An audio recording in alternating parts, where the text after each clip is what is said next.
총알이 빗발치는 전투에서 총알과 총알이 날아갑니다. 날아가는데 총알이 날아가는 그 총알을 다시 총알이 뚫고 나갈 확률은 얼마나 될까? 그 확률은 보통 학자들은 1억 분의 1이다 이렇게 이야기를 해요. 그런데 그런 기적이 실제로 일어났는데 1915년 터키 칼리폴리 전투에서 희한한 총알이 발견됐어요. 바로 이 사진입니다. 이 사진을 보면 총알과 총알이 날아가는 것이 만나서 한쪽 총알이 한쪽 중앙을 뚫고 나갔어요. 어떻게 이런 일이 있을 수 있을까? 세상에 1억 분의 1에 대한 확률이 저 총알이죠. 너무너무 신기한 총알이에요. 그런데 이보다 더한 일이 하나님을 섬기는 믿음의 공동체 안에서 이루어졌어요. 그것이 뭐냐면 창설 이래로 단 한 번도 지각을 하지 않았던 찬양대가 그날따라 100% 다 지각을 해버리고 안 나온 거였어요. 이 확률은 얼마나 될까라고 학자들이 이야기할 때 10억 분의 1. 그러니까 창설 이래 한 번도 지각하지 않고 한 번도 빠지지 않은 15명이 다 같이 지각할 확률이 10억 분의 1이라는 거예요. 총알은 1억 분의 1인데 그거는 10억 분의 1이라. 그런데 이 사건이 실제로 벌어졌는데 1950년 3월 1일 수요일 저녁 7시 30분 미국의 한 침례교회 예배당 2층에서 성가대 연습이 있을 예정이었어요. 그런데 원래대로 한다면 7시 20분까지 모두 모여서 7시 30분에 정확하게 찬양을 해야만 됐어서 연습을요. 그런데 7시 20분에 도착한 사람은 한 명도 없었어요. 7시 25분을 지나서 한들 오기 시작을 했어요. 그런데 이때 당시에 7시 25분에 모여서 찬양을 연습하려고 했더니만 교회가 다 무너져 버리고 없었어요. 왜냐? 1층, 그러니까 예배당 1층에서 엄청난 가스 폭발로 성전이 다 무너져 내려져 버렸어요. 그냥 바로 그 사진이 이 사진이에요. 바로 저 사진을 보면 다 무너져 내려서 폭발로 그냥. 저기 만약에 사람이 있었다고 한다면 다 죽었겠죠. 그냥. 근데 신기한 것은 사고의 원인이 가스가 이렇게 나오면서 난로불로 번지면서 폭발해서 무너진 사건을 말하고 있어요. 지휘자 월터 콜렌폴 목사님 포함한 15명의 이 목사님들 중에서 그리고 그 함께 찬양대원들이 한 명도 다치지 않고 그날따라 안전했어요. 있을 수가 없는 일이죠. 10억 분의 1. 그래서 각자 그 당일날 경험한 왜 지각을 했는지를 말을 들어보니 이렇게 이야기를 해요.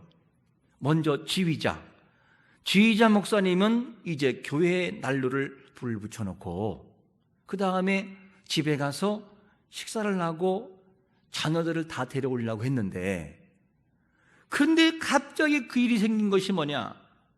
딸아이의 옷에 뭐가 묻어가지고 옷을 못 끼고 다시 그거를 정리하고 빨면 다리면서 시간을 그만 지나버린 거예요. 그리고 목사님은 어떠냐? 자기 시계로 정확한 시간에 도착을 했어요. 20분에. 근데 지나가 보니까 이상하게 자기 시계가 5분 늦게 맞춰져 있던 거예요. 그래서 안 죽고 살았던 거였었죠. 그러고 난 다음에 한 고교생의 말을 들어보니까 그날따라 수학의 문제를 푸는데 기하 문제가 나왔는데 도무지 문제가 풀리지 않아가지고 그 문제 풀다가 시간을 5분 늦은 거예요. 그래서 살았어요. 그리고 또 한 사람은 교회를 오려고 그러는데 엔진이 갑자기 이상이 생겨서 교회를 갈 수가 없는 거예요. 그래서 수학 문제를 풀고 있는 그에게 갈 때 지나갈 때 나를 태워가라. 그런데 수학 문제를 풀고 있는 이 사람은 수학이 문제가 안 풀려서 5분 늦었어요. 그래서 그들도 살았어요. 그런가 하면 피아니스트, 반주자가 있는데 이 반주자가 이제는 30분 전에 가려고 마음을 먹었는데 그날따라 이상하게 피곤해서 잠깐 졸은 거예요. 그때 지휘자 아버지가 그 아들을 깨우려고 하다가 아니 너무 곤히 자니까 오늘은 깨우지 말자, 좀 이따 깨우자. 그러다가 5분 늦어가지고 못 온 거예요. 그래서 살았어요. 자, 이런 상황들. 그런가 하면 어떤 사람은 라디오 방송 듣다가 5분 늦었고, 어떤 사람은 부모님의 편지에게 답장하느라고 5분 늦었고, 어떤 사람은 멀쩡하게 있는데 갑자기 머리에 고열이 생겨서 5분 늦었고, 어떤 사람은 자녀가 그날따라 이상하게 투정 부려서 5분 늦었고, 어떤 사람은 멍하니 있다가 보니까 시간이 5분 지났네. 그래서 늦었어요. 전원 15명에 다 그런 이상한 일이 생겨버린 거예요. 그래서 전체가 살았어요. 그리고 난 다음에 이들이 다 모였어요. 30분이 돼서 25분이 지나고 30분 돼가지고 한 자리에 다 모였어요. 그러면서 울면서 하나님을 찬양하면서 노래 불러요. 바로 사진이 이 사진이에요. 이렇게 너무너무 감격스러워서 손을 맞대고 찬양하면서 울면서 높이군 찬양이 저들의 모습의 15명. 여러분, 이것이 1950년 3월 27일 포토뉴스에 실린 실제 실화의 사건이에요. 여러분, 하나님을 믿고 하나님의 영광을 위하여 생명 거는 자들을 하나님이 보호하시고 도우시는 것을 믿으시기를 축원합니다. 누가 그렇게 만들었겠어요? 단 한 번도 지각이 없는 15명 그 사람들은 하나님의 마음을 보신 거였어요. 너희들은 살아야 된다. 너희들은 살아야 된다. 성령 하나님께서 매 순간 본초마다 시간을 5분을 딜레이시키거나 사건과 사고를 통해서 그들을 못 오게 만들어 놓았어요. 이게 하나님의 역사예요. 우리는 지금에 살아가는 이 시대 속에서 참으로 이렇게 예배하기 힘들어요. 20명 제한적인 예배를 드리죠. 이렇게 어렵고 힘들고 정말로 어려운 시기를 우리가 딛고 있습니다.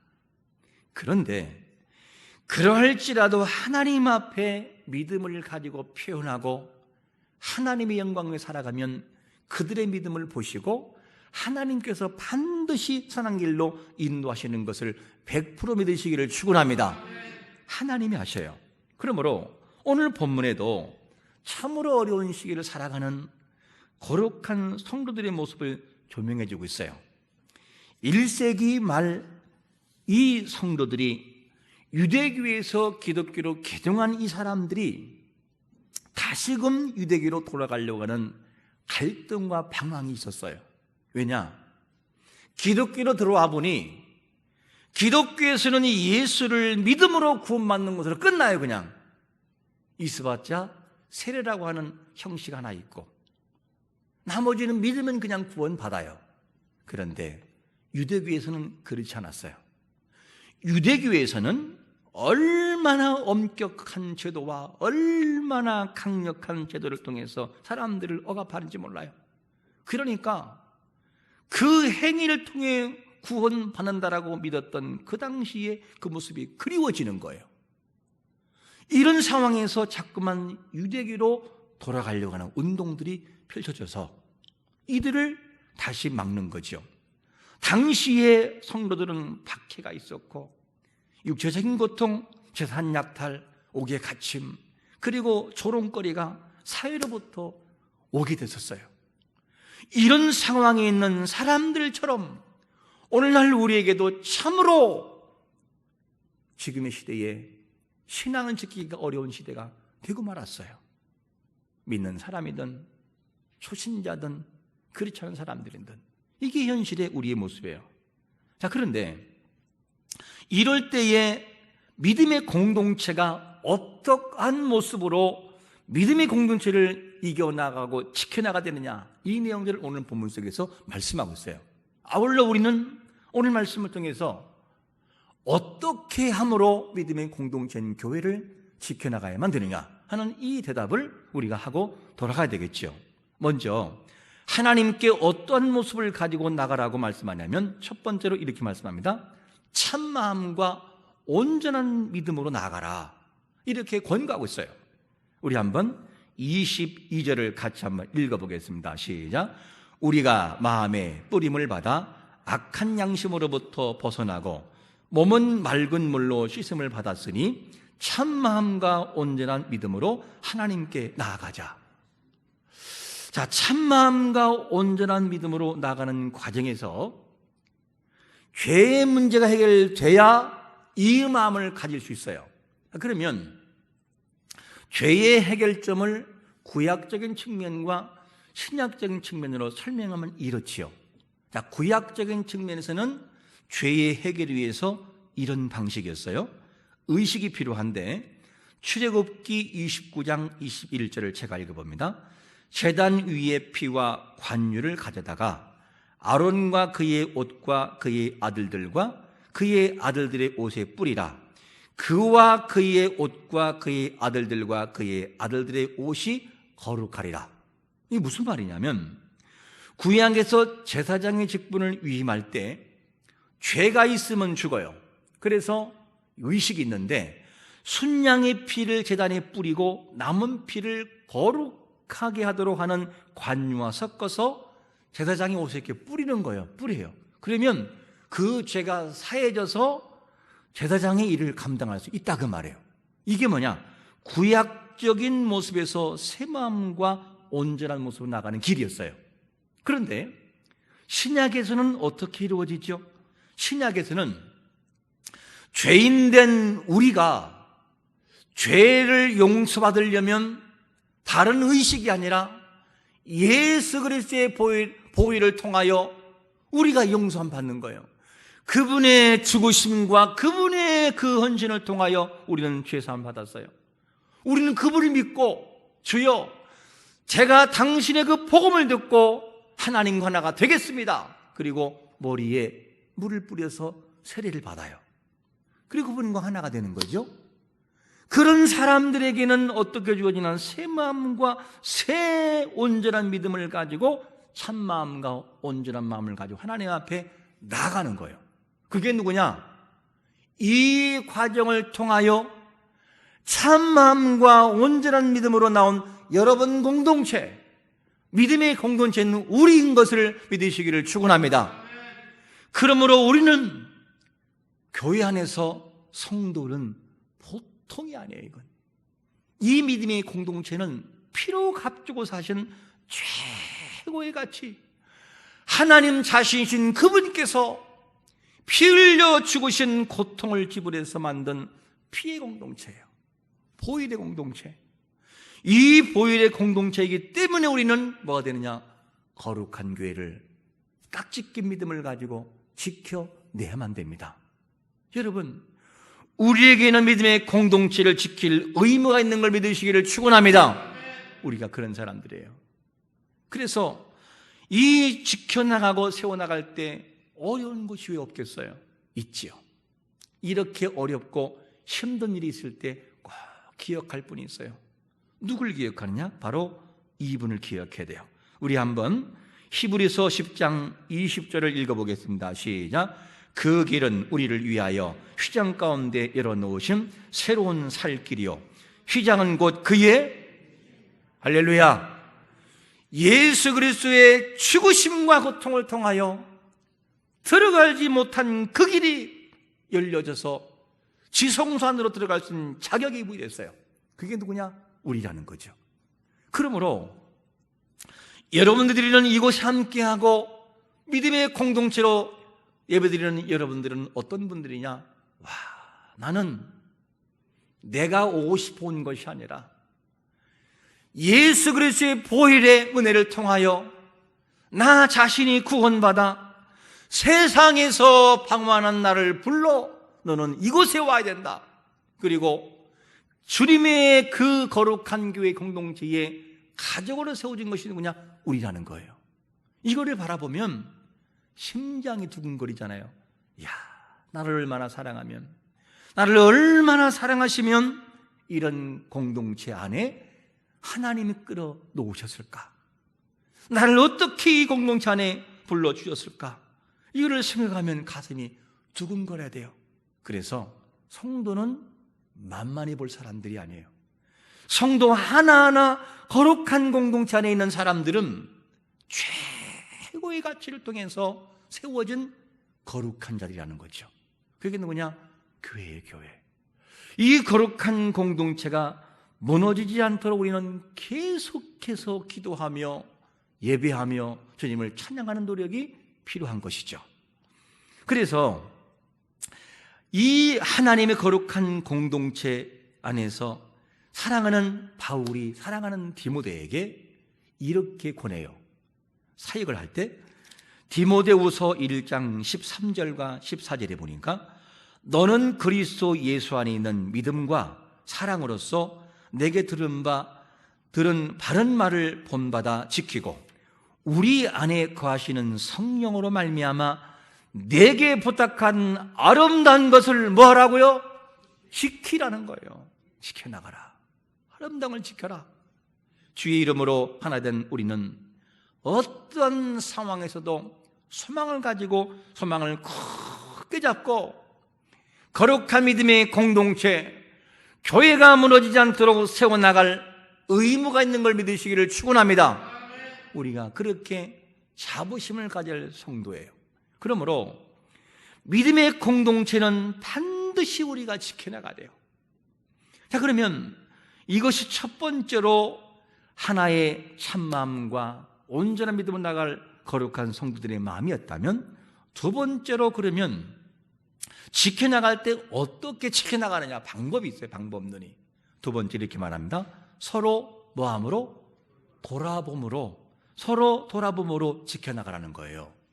10절 오늘 24절에 보니까 이렇게 말씀합니다. 서로 돌아보아 사랑과 선행을 격려하며. 자, 돌아봄이라고 하는 것이 얼마나 중요한지 몰라요. 거룩한 믿음의 공동체 안에서는 반드시 돌아봐야 돼요. 서로 돌아보고 잡아주고 이렇게 세워주고 용기를 줘야 돼요. 돌아봄의 중요성을 하나 예를 들어 볼까요? 제가 한 기사를 읽다 보니까 이런 제목이 실렸더라고요. 로또 더블 1등, 상금 40억을 친구와 나눈 40대 일용직. 이런 기사가 있어서 이게 뭘까 하고 쭉 읽어보니까 이런 내용이었어요.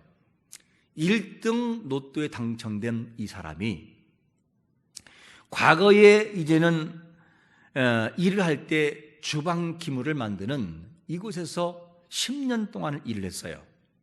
그런데 코로나 때문에 문을 닫는 바람에 완전히 어느 날 갑자기 그냥 일이 없어져 버린 거였어요.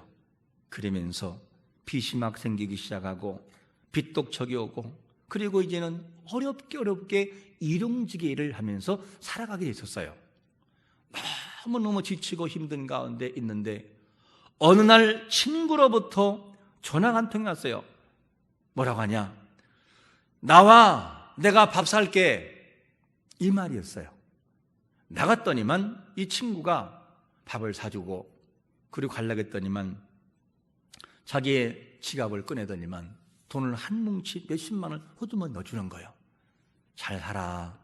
그러면서 용기를 주는 거예요. 너무 고마워서 이 친구가 편의점 가가지고 로또를 사가지고 번호를, 같이 번호를 적어가지고 똑같은 번호를 가지고 나 한 장, 자기 한 장 갖고 친구 한 장 줬던 거예요. 근데 이게 이상하게 로또 복권이 1등이 당첨이 된 거예요. 40억이. 1등이 2명이니까 친구 20억, 나 20억. 그래서 합쳐서 40억이 돼버린 거예요. 이때 기자가 물어요. 당신이 저 친구에게 하나를 줘서 20억을 잃은 것이 아깝지 않습니까? 후회가 안 됩니까? 아니요, 조금도 후회되잖아요. 왜지요? 자기가 힘들 때 어떻게 했어요? 돌봐줬잖아요. 그 친구에 넣어준 그 돈이 얼마나 힘이 됐어요. 그러니까 며칠 전에, 복권이 되기 전에 며칠 전에 이렇게 돼가지고 그 사건이 있음을 기사화해가지고 나왔어요.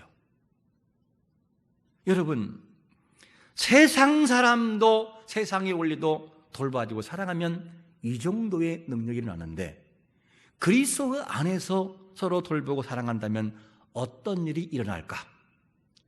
우리가 믿음을 가지고 그리스도 안에서 서로 잡아주고 돌보고 배려하고 아끼는 공동체가 되면 그 이상의 역사가 일어날 것을 믿으시기를 축원합니다. 하나님이 하시면 안 될 거가 뭐고 못할 거는 뭐냐는 거죠. 하나님은 이거에 비하겠습니까? 더 이상을 할 수 있죠. 그래서 그리스도의 공동체 안에서 사랑과 선행으로 돌봐라, 이거를 말하는 거죠. 그러면 사랑이라고 하는 이 공동체의 특징은 뭘까? 사랑의 특징이 있어요. 사랑의 특징을 고린도전서 13장 4절과 5절 우리 한번 같이 읽어봅니다. 시작.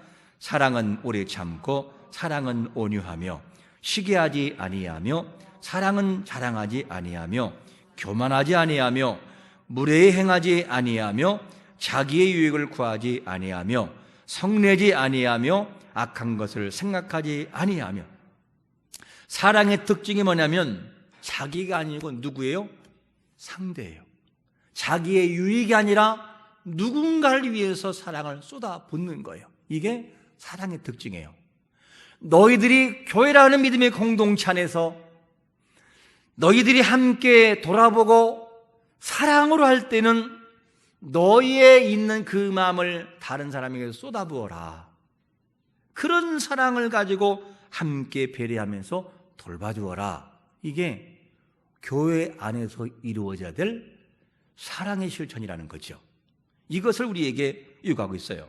여러분, 이러한 특징이 있으므로 거룩한 믿음의 공동체 안에서는 돌봄이 있으되 사랑, 조건이 없는 사랑으로 약한 자를 세워주고 그에게 용기를 주어서 일어서게 만드는 공동체를 우리 다 함께 만들어가기를 축원합니다.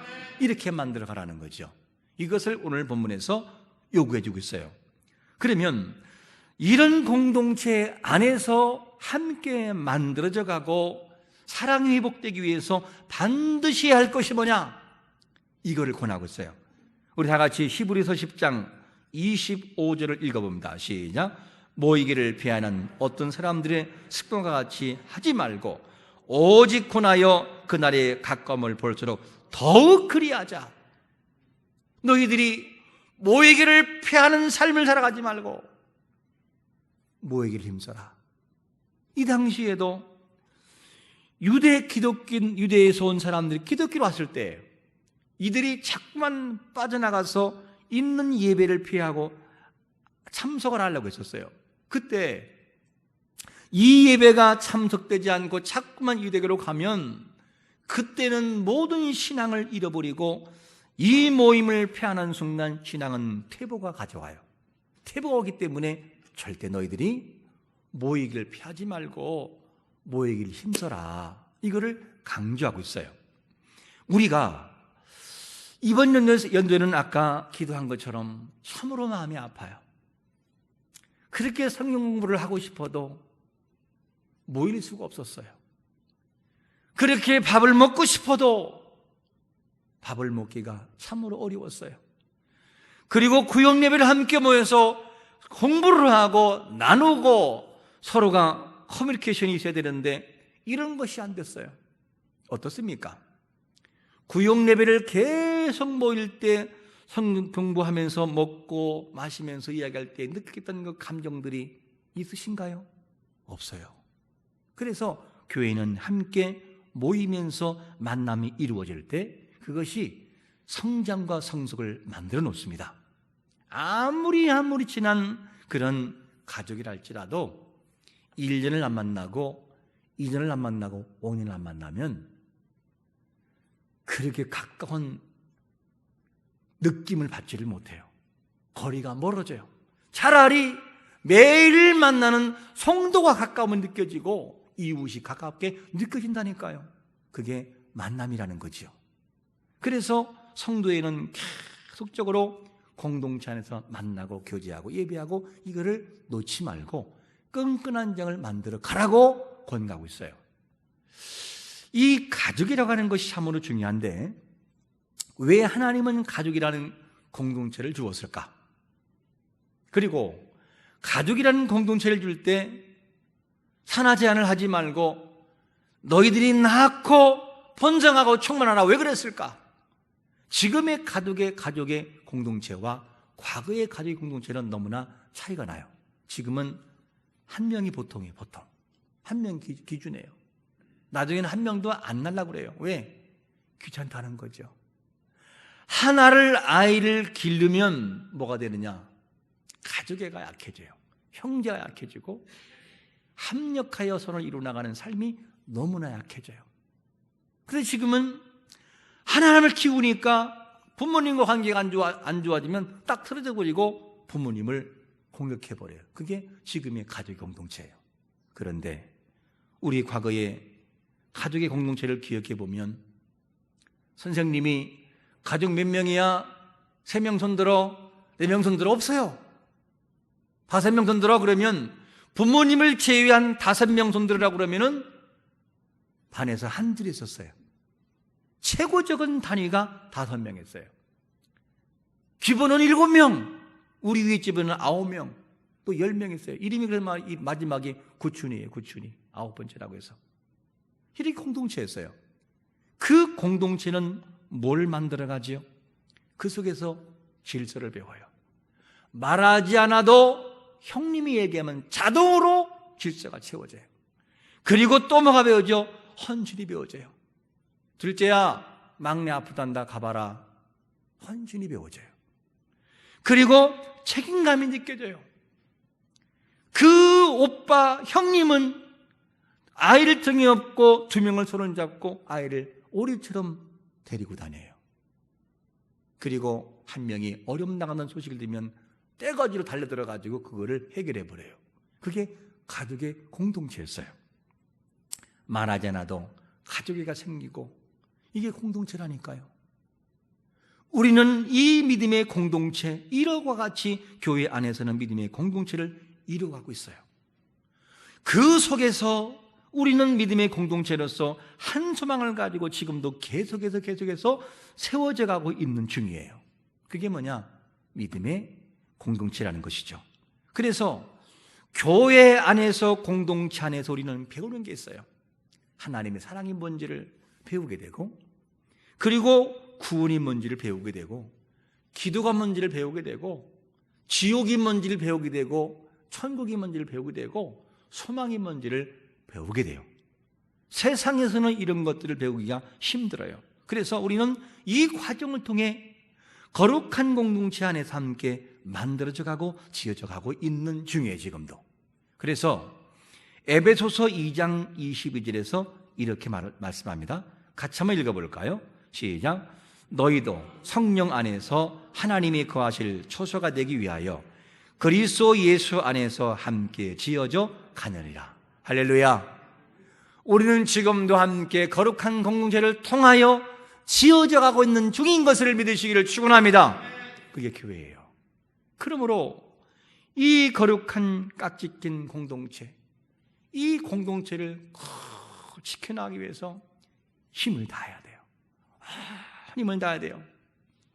성도가 어려우면 전화로 위로하고, 넘어진 자가 있으면 이렇게 세워주고 손을 내밀어서 사랑을 줘야 되고, 어렵고 힘든 자가 있으면 물질이든 마음이든 그에게 주어서 일으켜 세워놓아서 함께 걸어가야 돼요.